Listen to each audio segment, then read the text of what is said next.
नमस्कार सभी को। राम राम विपुल भाई। राम राम। पुनरुत्थान विद्यापीठ का लोगो आपने देखा होगा और उस लोगो में लिखा है तमसो मां ज्योतिर्गमय, जिसका तात्पर्य है भारत को जानो, भारत को मानो और भारतीय बनो। जब ऐसी स्थिति होगी तो जो पश्चिम का अज्ञान या विपरीत ज्ञान है उससे दूर होकर के हम वास्तविक भारत को जानेंगे। यही विद्यापीठ का मुख्य उद्देश्य भी है कि शुद्ध भारतीय ज्ञान धारा की स्वीकृति और प्रतिष्ठा। क्योंकि भारत में कैसी शिक्षा होनी चाहिए? भारतीय शिक्षा होनी चाहिए। जैसे जापान में जापानी शिक्षा है, इजराइल में यहूदी से संबंधित शिक्षा है, चीन में चीनी शिक्षा है, यूरोप में यूरोपीय शिक्षा है, इसी तरह से भारत में भारतीय शिक्षा है। तो उद्देश्य तो स्पष्ट है कि शुद्ध भारतीय ज्ञान धारा की स्वीकृति और प्रतिष्ठा, किंतु क्यों होना चाहिए? हम दो पंक्तियां बार-बार सुनते हैं पुनरुत्थान में कि भारत जीतता है तो कोई हारता नहीं है, बल्कि पूरा विश्व जीतता है। और दूसरा, भारत बचा रहा तो पुनः पूरा विश्व खड़ा हो सकता है, किंतु विश्व बचा रहा और भारत नष्ट हो गया तो पूरे विश्व को नष्ट होने से कोई नहीं बचा सकता। ये है भारतीय शिक्षा का प्रभाव। जब हम बात करते हैं पुनरुत्थान और विद्यापीठ, दो शब्दों की बात करते हैं, तो विद्यापीठ कहते हैं आज की परिभाषा में विश्वविद्यालय को, जहाँ ज्ञान लेने वाले और ज्ञान देने वाले दोनों मिलकर ज्ञान की उपासना करते हैं, सेवा करते हैं, साधना करते हैं और जिनके लिए केंद्रवर्ती विषय ज्ञान होता है, वही विद्यापीठ है। और विश्वविद्यालय का तात्पर्य है जहाँ विश्व के समस्त देशों से लोग आकर पढ़ते हैं, उसे विश्वविद्यालय कहते हैं। यदि आज के संदर्भ में हम देखें तो आसपास आपको विश्वविद्यालय नाम के बहुत संस्थान तो दिखाई देंगे और उनमें संभावना भी है कि पूरे विश्व से कोई ना कोई आके पढ़े, लेकिन वहां पे कोई पढ़ता नहीं है, केवल आसपास के लोग ही पढ़ाई करते हैं। लेकिन हाँ, भविष्य में संभावना है कि वहां कोई बाहर से आके पढ़ सकता है, इस दृष्टि से उसे विश्वविद्यालय कह सकते हैं। और यदि हम देखें तक्षशिला और नालंदा के बाद आसन्न समय में कोई विश्वविद्यालय था, तो वो गुरुदेव रवींद्रनाथ टैगोर का विश्व भारती एक विश्वविद्यालय है, जहाँ पे पूरे विश्व से आकर के लोग विश्व की अन्यान्य संस्कृतियों का अध्ययन भी करते हैं। अब प्रश्न ये है इस पूरे में कि ऐसी कौन-कौन सी बातें हैं जो पुनरुत्थान विद्यापीठ को अन्य जो विश्वविद्यालय हैं उनसे अलग करता है। पुनरुत्थान विद्यापीठ एक भारत केंद्रीय विद्यापीठ है, जो भारतीय दृष्टि से भारत के संदर्भ में विश्व के इतिहास और विश्व के वर्तमान प्रवाहों और भारत के प्राचीन प्रवाह का अध्ययन यहाँ करता है। और पुनरुत्थान को पुनरुत्थान इसलिए कि कहा जाता है क्योंकि भारतीय ज्ञान परंपरा का पुनः उत्थान या पुनः स्वीकृति या पुनः प्रतिष्ठा इसका मुख्य उद्देश्य है। और इसका मुख्य उद्देश्य क्या है? अभ्युदय के साथ निःश्रेयस की स्थापना करना। जब हम बात करते हैं पुनरुत्थान विद्यापीठ की, तो पुनरुत्थान विद्यापीठ की शिक्षा के 3 सिद्धांत हैं। कब स्थापना हुई, ये मैं बाद में बात करूँगा। इसके 3 सिद्धांत कौन-कौन से हैं? पहला सिद्धांत है, पुनरुत्थान विद्यापीठ पूर्ण रूप से स्वायत्त रहेगा। स्वायत्तता का तात्पर्य क्या है? कि वो सरकार द्वारा मान्यता प्राप्त नहीं होगा। न ही किसी संस्थान के द्वारा मान्यता प्राप्त होगा। ये समाज और विद्वान मान्यता 2 से चलेगा। और पुनः इसका उद्देश्य क्या है? ये जो स्वायत्तता का मानक है, इसे समाज में प्रतिष्ठित करना। क्योंकि आज स्वायत्तता पूरी तरह से चली गई है। आज ट्रस्टी कुल होते हैं, कॉर्पोरेट कुल होते हैं, मठपति कुल होते हैं, सरकारी कुल होते हैं, किंतु स्वायत्त गुरुकुल नहीं होते। और इसका सरल सा अर्थ क्या है कि शिक्षक जो पढ़ाने वाले हैं, वो स्वयं ही संचालक हों, अन्य कोई शिक्षा का या शिक्षकों का संचालन नहीं करेगा। दूसरा जो मुख्य उद्देश्य भी है, वही विद्यापीठ का दूसरा सिद्धांत भी है कि शुद्ध भारतीय ज्ञान धारा की प्रतिष्ठा। चाहे भारत के ज्ञान प्रवाह हों या विश्व के अन्य देशों के ज्ञान प्रवाह, सभी को देश काल परिस्थिति के अनुरूप बनाना विद्यापीठ का मुख्य उद्देश्य है। तो आज हम क्या करते हैं विद्यापीठ में? सभी प्रवाहों को भारत के अनुकूल बनाने का प्रयास करते हैं। तीसरा, विद्यापीठ की जो शिक्षा है, वो पूर्ण रूप से निःशुल्क रहेगी, जिसको हम कहते हैं अर्थनिरपेक्ष किंतु अर्थकरी शिक्षा।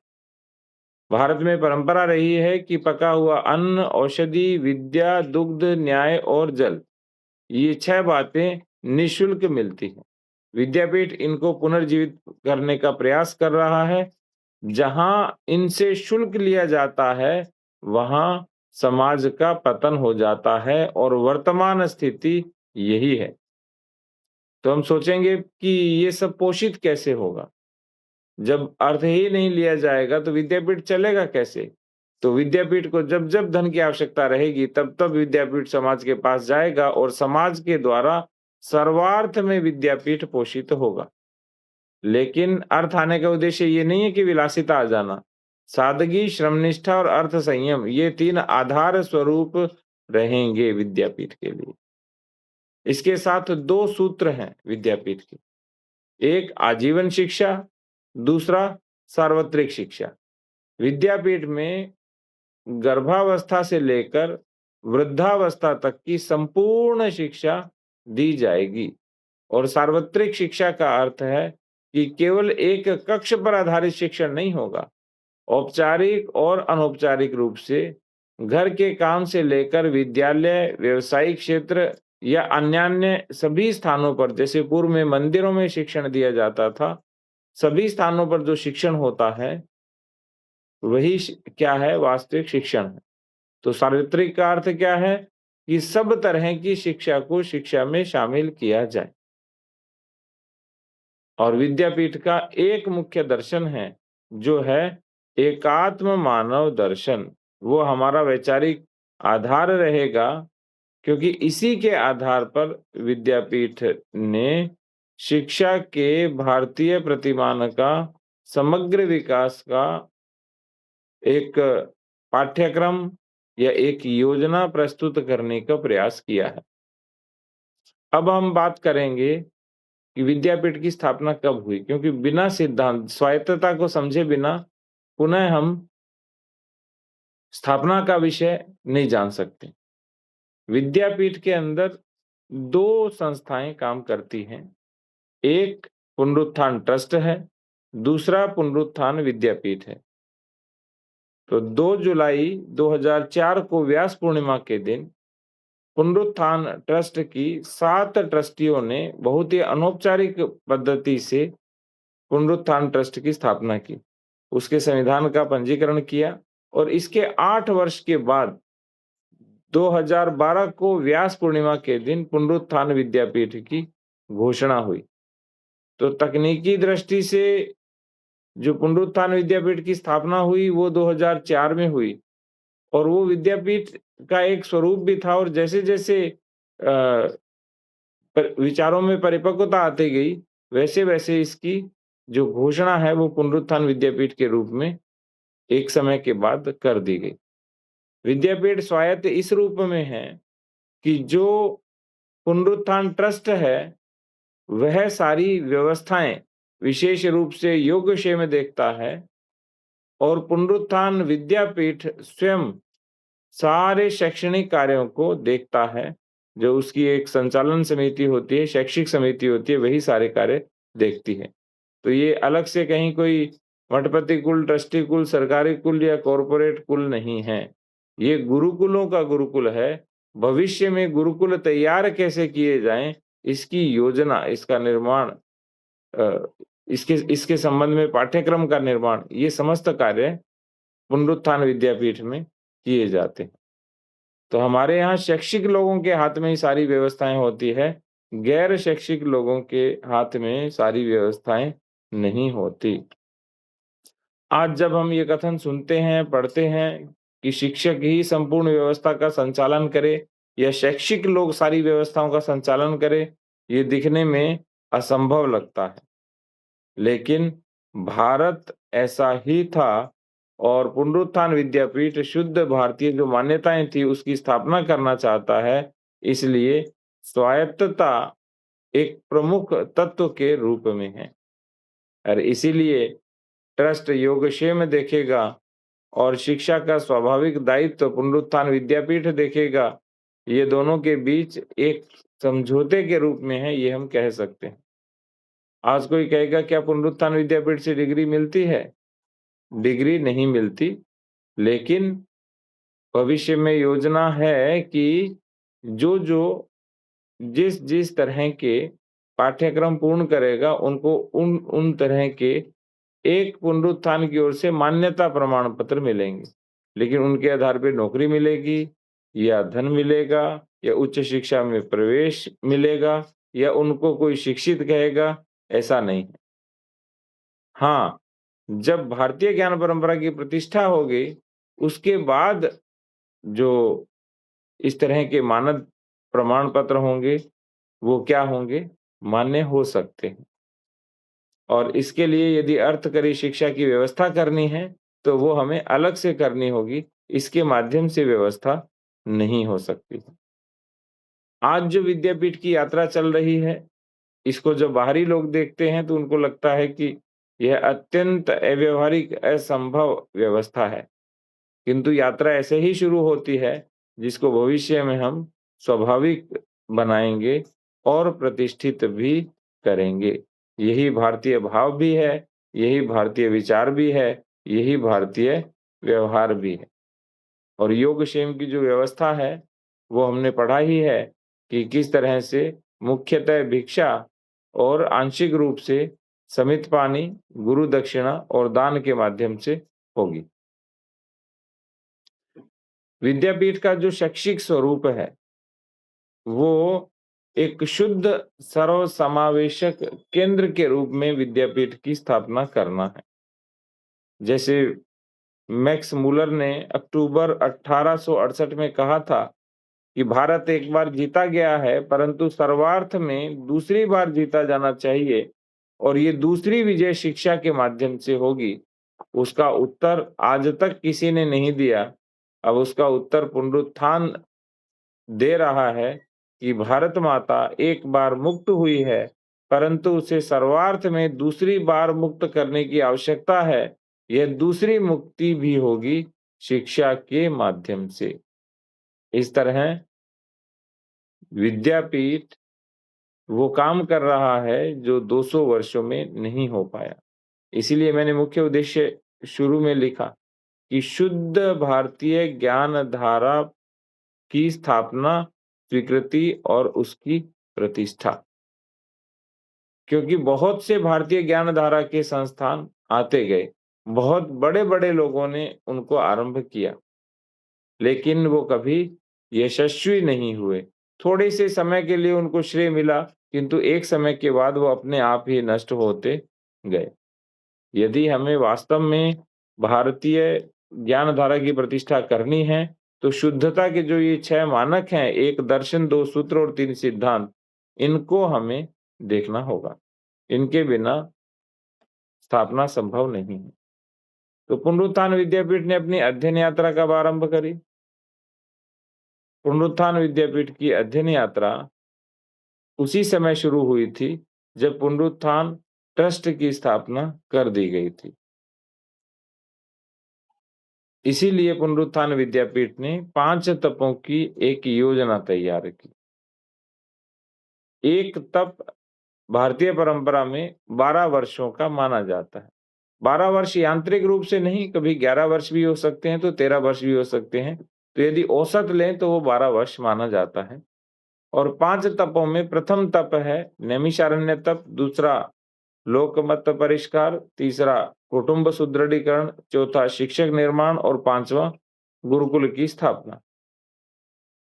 और प्रत्येक तप एक के बाद एक इस पद्धति से भी चलेगा और पांचों तप समानांतर चलेंगे, यह पद्धति भी यहाँ प्रभावी रहेगी। तो नैमिषारण्य तप 2004 से लेकर 2015 तक चला। इसका मुख्य उद्देश्य क्या था कि जो भारतीय ज्ञान परंपरा के विभिन्न ग्रंथ हैं, विभिन्न साहित्य हैं, उसके संदर्भ में अन्यान्य पूरे भारत से विद्वान आए, वो एकत्र हुए, उन्होंने ज्ञान चर्चा की, ज्ञानात्मक प्रयास किए। वैसे प्रयास जैसा प्रयास नैमिषारण्य में हुआ था, उसका एक सूक्ष्म प्रयास यहाँ पे हुआ और उन्होंने यहाँ पर विद्वत गोष्ठी आयोजित की और विभिन्न प्रकार के ग्रंथों का लेखन, संपादन, अनुवादन और शोध इत्यादि का कार्य करके 1051 ग्रंथों का निर्माण किया, जिनका विमोचन 15-16 अप्रैल 2023 को गुजरात विश्वविद्यालय में किया गया। उस समय हम सब साक्षी भी बने थे। जो दूसरा तप है वो है लोकमत परिष्कार, जो 2016 से लेकर 2027 तक चलेगा, यानी आगामी वर्ष व्यास पूर्णिमा तक चलेगा। लोकमत परिष्कार के अनुसार शिक्षा सार्वत्रिक होनी चाहिए, चाहे छोटा है कोई, चाहे बड़ा है, चाहे घर पे रहता है या बाहर रहता है, सभी को समान रूप से शिक्षा मिलनी चाहिए। क्योंकि भारतीय समाज हमेशा ज्ञाननिष्ठ रहा है। भारतीय समाज की जीवन रचना ज्ञान केंद्रीय और धर्म केंद्रीय रही है। आज स्थिति ये है, ज्ञानाचार्यों के पास धर्म दृष्टि नहीं और धर्माचार्यों के पास ज्ञान दृष्टि नहीं। इसलिए लोकमत परिष्कार की अभूतपूर्व आवश्यकता है और समाज को ज्ञाननिष्ठ बनाने का दायित्व यदि किसी एक का है तो विद्वान जन का है, वो शिक्षकों का है।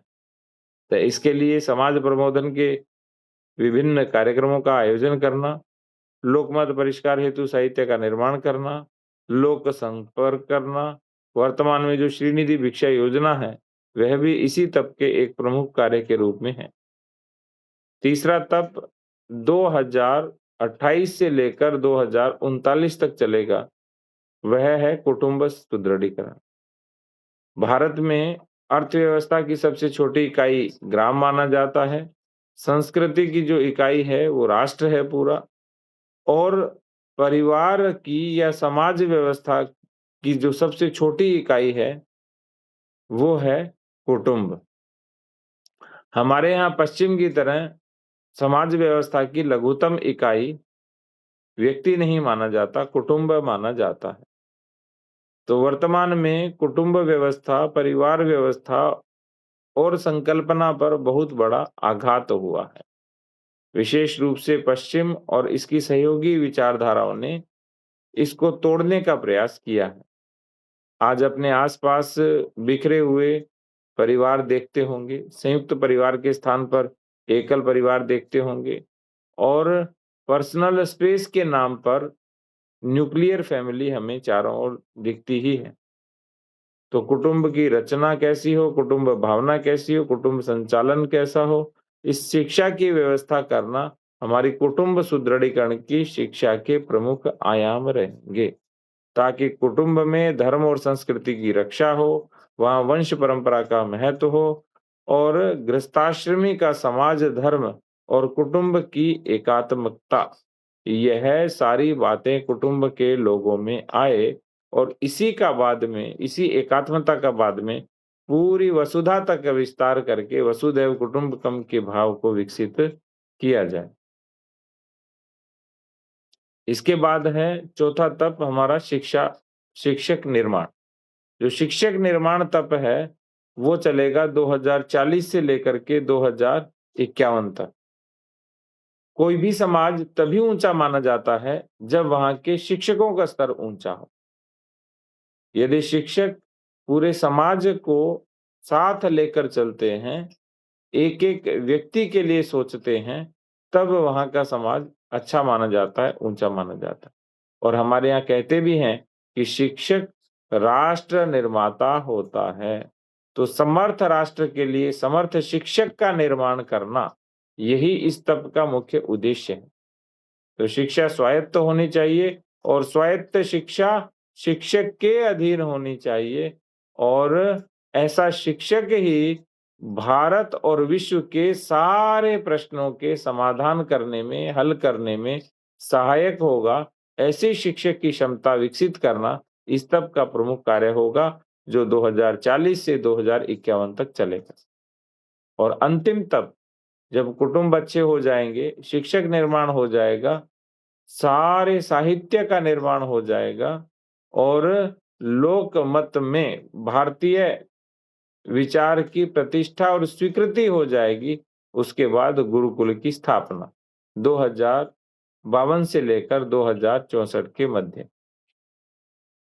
तो ऐसा उचित समय आएगा जब शिक्षक अपने बलबूते पर गुरुकुल आरंभ करेंगे और शिशु शिक्षा से लेकर उच्च शिक्षा तक, कुटुंब से लेकर मंदिरों तक, ग्रामों, नगरों, वनों में ये गुरुकुल आरंभ होंगे और वहाँ शुद्ध भारतीय ज्ञान धारा की प्रतिष्ठा होगी, सर्वत्र गुरुकुल की प्रतिष्ठा होगी और वर्तमान के जितने संस्थान हैं, या तो वे अपने आप बंद हो जाएँगे या वे अपने आप को शुद्ध भारतीय ज्ञान धारा के संस्थान या गुरुकुल के रूप में परिणत कर लेंगे।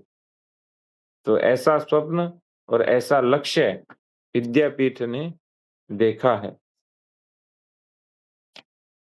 अब बात ये है कि जो विद्यापीठ है, उसका मुख्य कार्य क्या है? उसका मुख्य कार्य है शिक्षा का समग्र विकास प्रतिमान। और समग्र विकास प्रतिमान किसे कहते हैं? जिसमें व्यष्टि से लेकर समष्टि तक समस्त शिक्षा दी जाए और बच्चे के सर्वांगीण विकास की शिक्षा दी जाए, वही क्या होता है? शिक्षा का समग्र विकास प्रतिमान या शिक्षा का भारतीय प्रतिमान। क्योंकि भारत का तात्पर्य ही एकात्मता है, भारत का तात्पर्य ही समग्र विकास है। तो सर्वांगीण विकास का क्या अर्थ है? जहाँ शारीरिक, प्राणिक, मानसिक, बौद्धिक और चैतसिक, जिसे हम आजकल पंचकोश कहते हैं या उपनिषदों की भाषा में पंचकोश कहते हैं, इन सभी का विकास करना क्या है?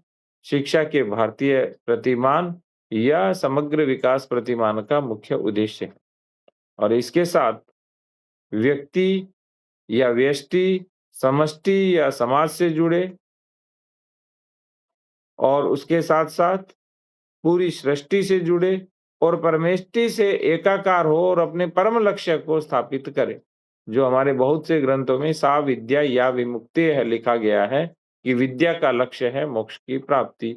वहां तक जाए, वो चाहे अपने कर्म योग के माध्यम से जाए, ज्ञान योग के माध्यम से जाए या भक्ति योग के माध्यम से जाए, वही क्या है? शिक्षा है।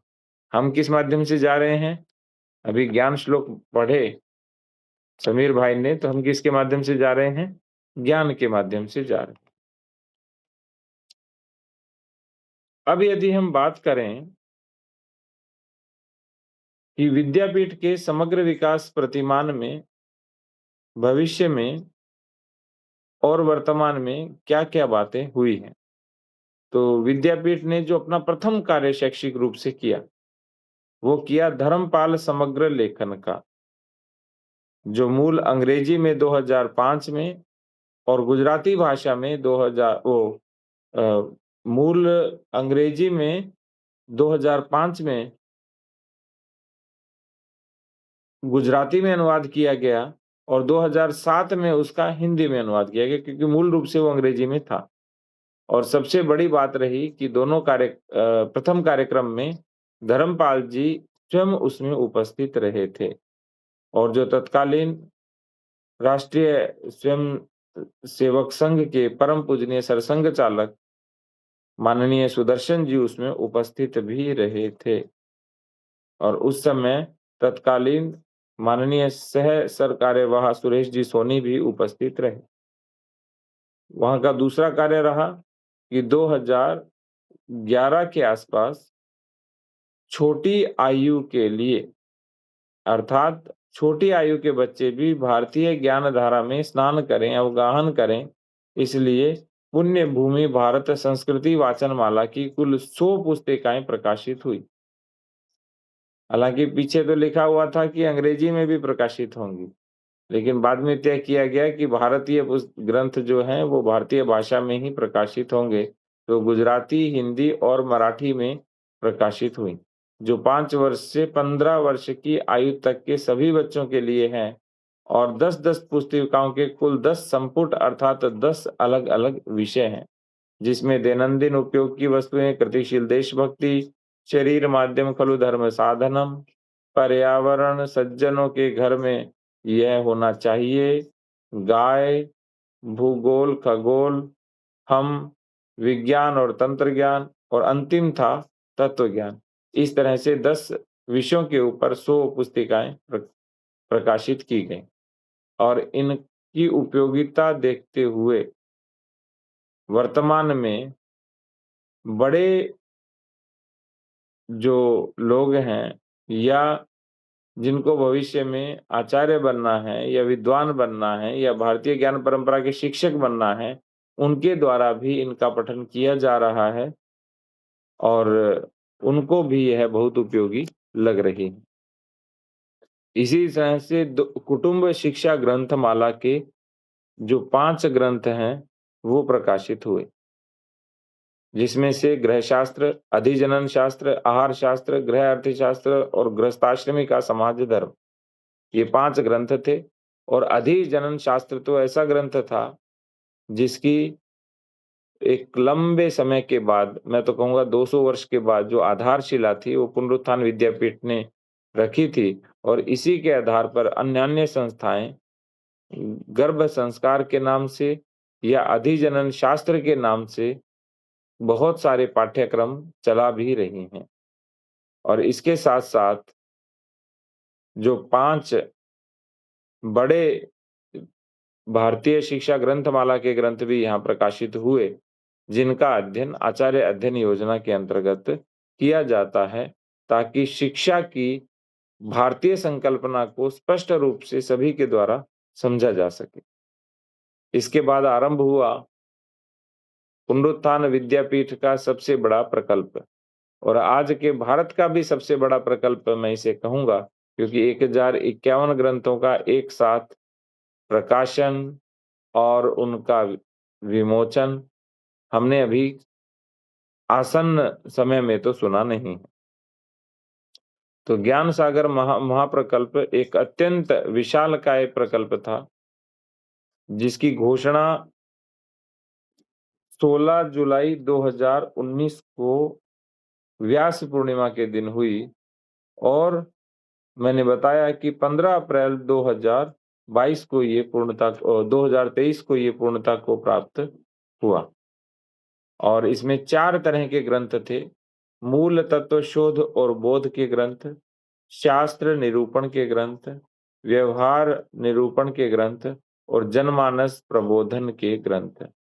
और प्रकार भी 4 थे, मूल लेखन के ग्रंथ, अनुवादन के ग्रंथ, पुनः प्रकाशन के ग्रंथ और संपादन के ग्रंथ। और इस महाप्रकल्प के कुल 31 विभाग या कुल 31 विषय हैं, जिनमें भारत के सभी प्रांतों के 360 से अधिक लेखक सहभागी हुए।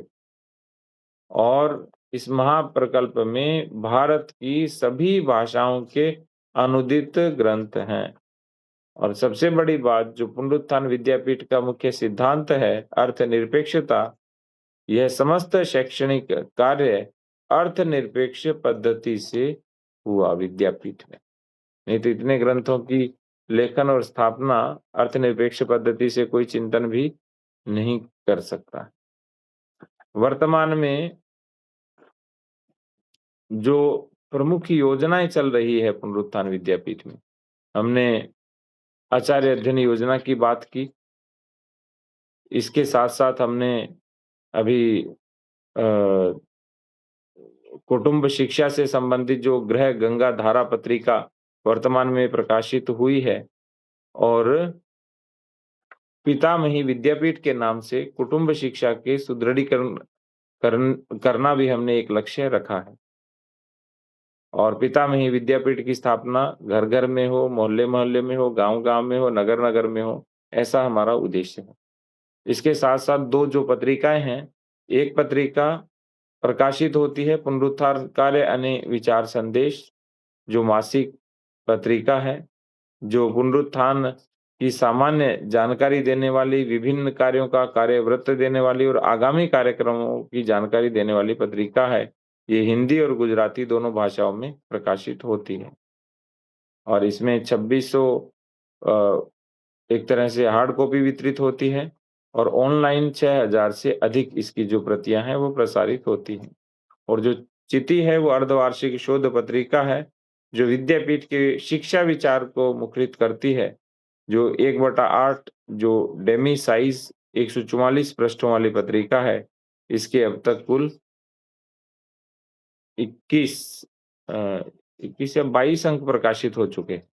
इसके अभी तक कुल 22 अंक प्रकाशित हुए हैं।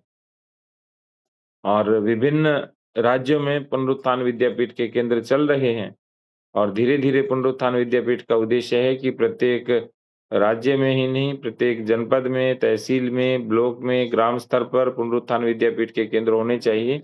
जब वहाँ के स्वयं से जो शिक्षक हैं या शिक्षा से प्रेम करने वाले लोग हैं, इनका विस्तार करें। आगे जो पुनरुत्थान विद्यापीठ में जो चिंतन, शोध, साहित्य का निर्माण होना है, उसके बहुत से विषय हैं, जो हम पढ़ते भी हैं, सुनते भी हैं ताई जी के माध्यम से। अधिजनन शास्त्र, जिसमें और अधिक उसे विस्तारित करने की आवश्यकता है। एकात्म मानव दर्शन, हिंदुत्व, शिक्षा का समग्र विकास प्रतिमान, भारतीय ज्ञान संपदा और परंपरा, राष्ट्रीय शिक्षा, धर्मानुकूल अर्थशास्त्र, जीवन विकास का तो पाठ्यक्रम अभी चल ही रहा है, दूसरा वर्ष इस वर्ष आरंभ होगा। पितामही विद्यापीठ आरंभ हुई है। व्यास विद्यापीठ, राम विद्यापीठ, गुरुकुल निर्माण, ये भविष्य में विषय जुड़ेंगे। और हम हर गोष्ठी के माध्यम से या प्रत्यक्ष संपर्क के माध्यम से विद्वज्जनों से निवेदन भी करते हैं, उनका आह्वान भी करते हैं कि वे भारतीय ज्ञान धारा को पुनः प्रवाहित करने के लिए और राष्ट्रीय शिक्षा की पुनः प्रतिष्ठा के लिए विद्यापीठ से जुड़ें और विद्यापीठ के कार्यों को स्थान-स्थान पर आगे बढ़ाएँ भी। तो हमें प्राप्त हुआ, समग्र में प्राप्त हुआ और इससे ऊर्जा मिलती है कि हम कितने कार्य कर सकते हैं। एक तो समग्रता में परिचय होने से हमारा जो कार्यक्षेत्र है, उसका विस्तार कैसे होना चाहिए, ये तो कल्पना आ गई। और जैसे कि गाँव के विभाग में भी गाँवों के विभाग में भी पुनरुत्थान का कार्य पहुँचाना चाहिए। एक बड़ा संदेश मिला है। इसके द्वारा जो पुनरुत्थान विद्यापीठ का कार्य हर घर तक, हर कुटुंब तक पहुँचेगा, तो हम क्या-क्या कर सकते हैं, ये तो आज एक विचार प्रणाली उसकी मिल गई। मुझे ऐसा लगता है जैसे कि 1051 ग्रंथ है या अधिजनन शास्त्र जैसे अनेक ग्रंथ है, तो एक विषय लेकर किसी न किसी कार्य करना चाहिए। उद्योग प्रारब्ध नाम का एक ग्रंथ मुझे 1 महीने पूर्व हाथ में आया और उसका अध्ययन मैंने शुरू किया। जैसे कि दैशिक शास्त्र एक विषय है, 125 वर्ष पहले हिंदी उस समय की हिंदी भाषा उसमें है, वैसे ही उद्योग प्रारब्ध में वैसी ही भाषा है, कठिन है, लेकिन उसका उद्देश्य इतना अच्छा है कि प्रारब्ध को पकड़कर हम जो प्रगति नहीं करना चाहते, वो मन में अटका रहता है। हमारे भावों में, हमारे विचारों में प्रारब्ध का बहुत असर रहता है, परिणाम रहता है। तो उद्योग प्रारब्ध अगर उसका विषय पठन करके कोई बता दे कि ये ऐसे-ऐसे इसमें लिखा हुआ है। और एक ग्रंथ है प्राचीन वर्षा विज्ञान।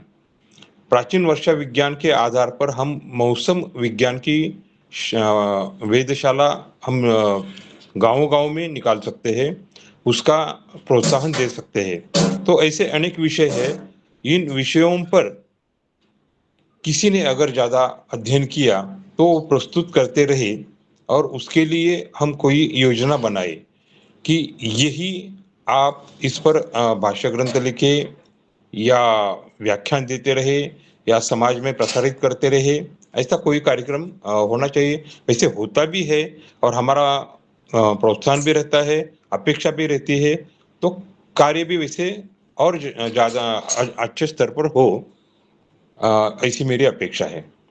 जी। पुनरुत्थान विद्यापीठ में आपने जैसे उद्योग के विषय में बताया, ऐसे बहुत से प्रकल्प चल रहे हैं। जैसे ज्ञान साधना वर्ग भी चलता था पहले, और वर-वधू चयन और विवाह संस्कार से संबंधित विभिन्न प्रकार के प्रकल्प चलते हैं। और आयु की हर अवस्था में शिक्षा कैसे हो, जो हमारे जीवन विकास के सूत्र ग्रंथ में दिया हुआ है, उससे संबंधित भी बहुत सारे हम पाठ्यक्रम जो रोमांचक हो सकते हैं, आनंददायी हो सकते हैं, वो हम चला सकते हैं हर अवस्था के अनुसार।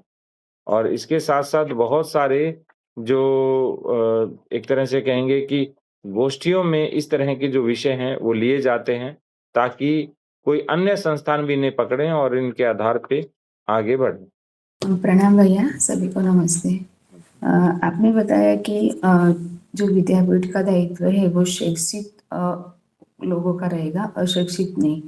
तो विद्यापीठ की दृष्टि से इसकी परिभाषा क्या है, शैक्षिक और अशैक्षिक की? और दूसरा प्रश्न, अर्थकरी शिक्षा, उसका थोड़ा स्पष्टीकरण। अ, आजकल हम देखते हैं कि पढ़ाने वाले लोग अलग से हायर किए जाते हैं, और जो संस्थान है, उसका जो नियमन है, निर्देशन है, नियंत्रण है, वो अलग लोगों के द्वारा किया जाता है। उदाहरण के रूप में आज आप जितने भी संस्थान देखे होंगे, देखते बड़े-बड़े संस्थान जिनकी हम बात करते हैं, चाहे वो डीपीएस की नाम लेते हैं या किसी भी बड़े संस्थान का हम नाम लेते हैं, उनका मैनेजमेंट या प्रबंध तंत्र अलग होता है, जो अर्थार्जन का भी काम करता है और योगक्षेम का काम भी करता है। और जो शिक्षक है, वो एक कर्मचारी के रूप में होता है, न कि शिक्षक राष्ट्रीय शिक्षक के रूप में या स्वायत्त शिक्षक के रूप में होता है, जो स्वयं पाठ्यक्रम का निर्धारण भी करे, उसका संचालन भी करे और स्वयं ही सारी व्यवस्थाओं को देखे। तो इस रूप में जो विद्यापीठ है वो काम करता है, क्योंकि विद्यापीठ का जो पुनरुत्थान विद्यापीठ स्वयं में किसी भी प्रकार से कोई मान्यता प्राप्त संस्थान नहीं है। वो किसी से संबंधित संस्थान नहीं है। बस एक, जिसे मौखिक समझौता कह सकते हैं या एक संबंध कह सकते हैं, वो पुनरुत्थान विद्यापीठ का पुनरुत्थान ट्रस्ट के साथ है, कि पुनरुत्थान ट्रस्ट सारे योगक्षेम की व्यवस्थाएँ देखेगा और उसका जो संचालन है, वो उनकी जो कार्य समिति है या शैक्षिक समिति है, वो करेगी। दूसरा, आपने बात की अर्थकरी शिक्षा। शिक्षा तब तक उपयोगी नहीं होती है, जब तक वो चारों पुरुषार्थों को पूर्ण नहीं करे, धर्म, अर्थ, काम और मोक्ष को।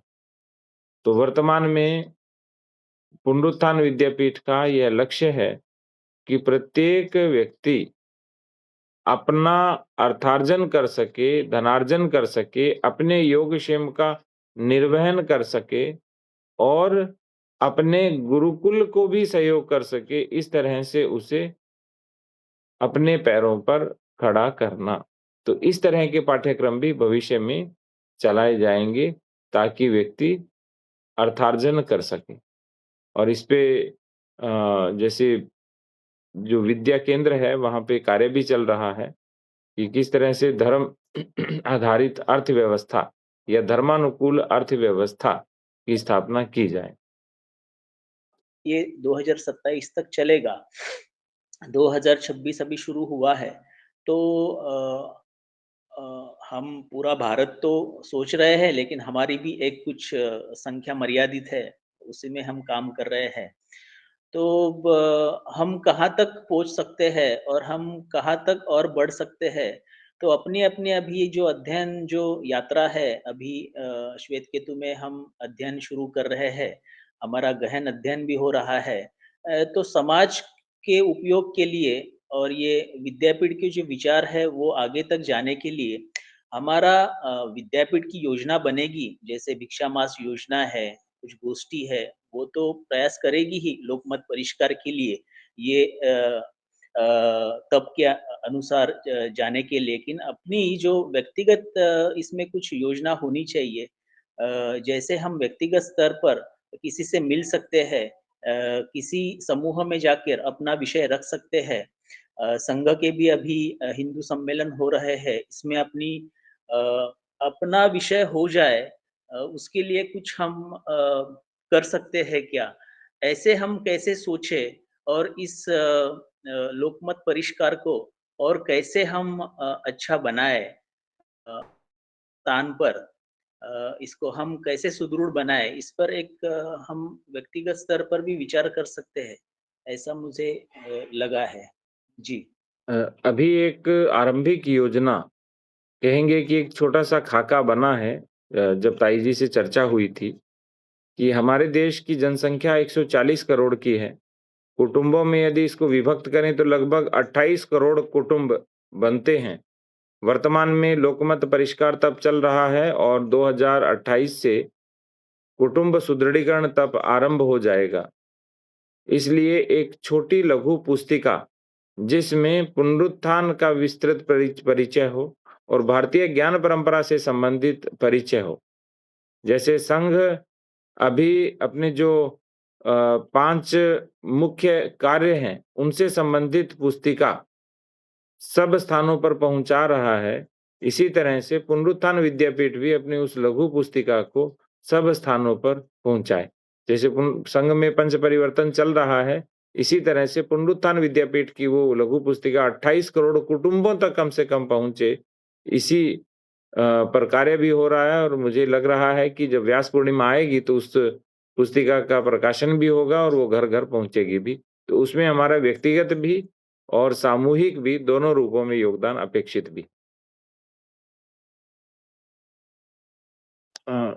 दीदी इसका एक जो मुख्य कारण रहा, वो ये है कि जब कोई भी कार्य शुद्धता के साथ नहीं होता है या हम सोचते हैं कि कुछ दिन दूसरे की बैसाखी पर खड़े हो जाएँ, तो हम पूरी तरह से अब अब अपने आप भी हम बैसाखी पकड़ लेते हैं। जैसे आज सब लोग कहते हैं कि नहीं, बिना मान्यता के काम चल ही नहीं सकता, कुछ न कुछ मान्यता तो लेनी पड़ेगी ही। और जब आप मान्यताएँ लेते हैं तो बहुत सारी विवशताएँ साथ आ जाती हैं। आपको पाठ्यक्रम चलाना पड़ेगा, आपको डिग्रियाँ देनी पड़ेंगी और उसी तरह का संस्थान वो बन जाता है। और जब हम शुद्ध और स्वायत्त रूप से, स्वतंत्र रूप से किसी को संचालित करते हैं, चाहे उसकी डिग्री वर्तमान में मान्य नहीं हो, लेकिन भविष्य में इसकी प्रबल संभावना है कि जब भारत में भारतीय ज्ञान की प्रतिष्ठा होगी, तो सारे लोग पुनरुत्थान विद्यापीठ को भी मान्य करेंगे। चंडीगढ़ के एक मैनेजमेंट इंस्टीट्यूट का उदाहरण ताई ने एक बैठक में दिया था कि किस तरह से वो मैनेजमेंट इंस्टीट्यूट लाखों रुपए लेता है, कहीं से उसकी कोई मान्यता नहीं है, ना सरकार से मान्यता है, बस उस इंस्टीट्यूट की अपने आप में मान्यता है। इसी तरह से विदेशों में भी बहुत सारी यूनिवर्सिटीज़ हैं, जिनको आज हम बहुत बड़े विश्वविद्यालय मानते हैं, लेकिन वो सरकार के द्वारा मान्यता प्राप्त नहीं है। वो स्वायत्त हैं और अपनी ओर से संचालित होते हैं। मुझे लग रहा है कि हार्वर्ड भी इसी तरह का ही विश्वविद्यालय है, जो अ, अपने आप में स्वायत्त रूप से संचालित होता है और उसकी डिग्रियाँ पूरे भारत में या पूरे विश्व में बड़ा गर्व होता है कि नहीं हम हार्वर्ड से पढ़ के आए हैं। तो अशुद्धता का या जो 3 मूल सिद्धांत का, 2 सूत्र का और 1 दर्शन का तत्व यदि नहीं होगा, तो वो भविष्य में कंटिन्यू नहीं करेगा। इसी कारण वो सारे नहीं चल पाए। जैसे स्वतंत्रता पूर्व जितने भी संस्थान थे, उन सभी ने किसी न किसी रूप में भारत के विभिन्न बोर्ड या यूजीसी की मान्यता ली। बाद में उन्हीं के पाठ्यक्रम संचालित करने पड़े और धीरे-धीरे वो भारतीय न रह कर के अभारतीय जो ज्ञान है, उसी के ही उपासक बन गए या उसी में उन्होंने अपने आप को परिणत कर लिया। इसीलिए हम कभी नहीं कहते कि जो शिक्षा है, वो वर्तमान के अनुसार नहीं होनी चाहिए या आधुनिक नहीं होनी चाहिए, अद्यतन नहीं होनी चाहिए। हम कहते हैं कि जो शाश्वत सिद्धांत हैं, वो शाश्वत ही बने रहें और वर्तमान के अनुसार युगानुकूल रचना हो, ऐसे विषय बनाए जाने चाहिए। तो सिद्धांतों को शाश्वत रखते हुए हमें आगे बढ़ेंगे, तो फिर जो भारतीय संस्थान है, उसके अभारतीय बनने की संभावना न के बराबर रहेगी। जी भैया। वही शिक्षा जो अंग्रेजों द्वारा स्थापित शिक्षा थी, इसी में वो ढल गए थे। इसीलिए वो ज़्यादातर आगे नहीं बढ़ पाए ये लोग। प्रयास तो किया इन्होंने, परंतु इसी में फिर वो रह गए। समय होने को है, पूर्ण होने को। आज हमारे अग्र जानना चाहिए विद्यापीठ के बारे में, और कहीं भी हमें प्रस्तुति देनी है, किसी को बताना है, तो हम तुरंत बताने की स्थिति में रहे, इतना तो श्वेत केतु गढ़ के अध्येता होने के नाते अपेक्षा भी रहती है और हमें करना भी चाहिए। इसीलिए आज का विषय हमने हमारे अग्रपाठी से सुना।